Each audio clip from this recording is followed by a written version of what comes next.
മാവൂർ ഗ്രാമപഞ്ചായത്തിൽ വരുന്ന 26-ാം തീയതി 10:30 ഫയർ ആൻഡ് റെസ്ക്യൂന്റെ സ്റ്റേഷന്റെ ഉദ്ഘാടനമാണ്. ബഹുമാനപ്പെട്ട മുഖ്യമന്ത്രി ഓൺലൈനായിട്ട് ഉദ്ഘാടനം ചെയ്യുകയാണ്. ബഹുമാനപ്പെട്ട കുന്നമംഗലം എംഎൽഎയുടെ അധ്യക്ഷതയിൽ തൊട്ടടുത്ത മാവൂർ പഞ്ചായത്തും ചാത്തമംഗലം പഞ്ചായത്ത്, കുന്നമംഗലം, പെരുവേല്, പെരുമണ്ണ, വാഴക്കാട്, ചീക്കോട്, വാഴയൂർ, കൊടിയത്തൂർ ഈ പഞ്ചായത്തുകളൊക്കെ ഉൾപ്പെടുന്ന ഗ്രാമപഞ്ചായത്ത് പ്രസിഡന്റുമാരും ജില്ലാ പഞ്ചായത്തും ബ്ലോക്ക് പഞ്ചായത്ത് ഉൾപ്പെടെയുള്ള എല്ലാവരും ജനപ്രതിനിധികളും പങ്കെടുത്തുകൊണ്ടുള്ള വലിയൊരു ഉദ്ഘാടനമാണ് ഉദ്ദേശിക്കുന്നത്. നമ്മുടെ പ്രദേശത്തെ 2017 തുടക്കം കുറിച്ച ഒന്നാണ് ഫയർ സ്റ്റേഷൻ. അന്നിവിടെ ഒരു കട കത്തിപ്പോയിരുന്നു, അനീഫന്റെ ഒരു പെയിന്റിങ് കട. ആ കത്തി പൂർണ്ണമായും നശിച്ച് പല ഭാഗത്തുനിന്നും ഫയർ സ്റ്റേഷൻ ഫയറിന്റെ ആൾക്കാരെ വിളിച്ച സമയത്ത് കൃത്യസമയത്ത് എത്തിച്ചേരാൻ അവർക്ക് സാധിച്ചില്ല.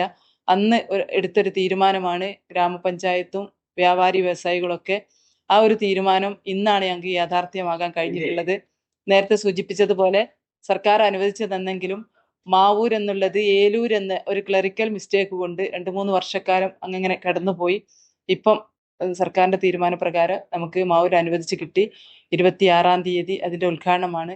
പ്രിയപ്പെട്ട മാവൂർ പ്രദേശത്തെ തൊട്ടയൽപ്പക്കത്തെ പ്രദേശത്തെ എല്ലാവരും ഈ ഉദ്ഘാടന പരിപാടിയിൽ പങ്കുചേരണമെന്ന് അറിയിക്കുക.